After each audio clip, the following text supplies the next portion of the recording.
Thanks, Karine. So there are now some 50 amendments and counting that have been proposed in the House when it comes to the budget debt bill.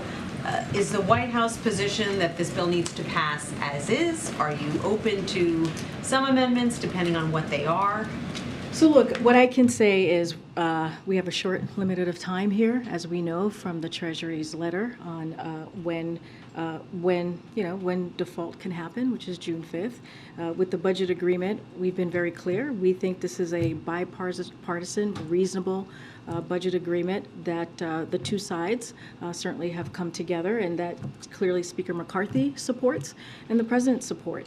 And so we're certainly going to leave the mechanics and how this moves forward to the leadership in Congress. But as we see this budget agreement today, as we saw the framework that came out of these really good faith conversations, we're certainly going to continue to share our thoughts about how important it is to get this done for the American people. I'm not going to get into specifics about the 50 plus amendments and what it will ultimately look like. But look, this has been something that both sides, again, came to the table in good faith, understanding how important this is to the American people, and that's what you saw. And you saw American people should at least have some understanding or some comfort that government is working for them in the sense of coming forward a bipartisan, reasonable agreement. What does it say that this Mountain Valley Pipeline, which goes to Southern Virginia, is being opposed in this bill by one of Virginia's own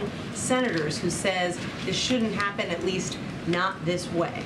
So look, as you know, and you guys have been reporting on this, as we talk about the Mountain Valley Pipeline, it was going to move forward with or without this bill. That is just how, that is just fact. This is how it was. It was being held up because of a lot of different environmental concerns. Well, look, the bill doesn't really do much as it relates to that project, to be quite honest. Instead, it preserves the largest investment in climate protection that we have seen in history under this administration. It helps get hundreds of clean energy projects online faster, all while protecting the full scope of the environmental reviews.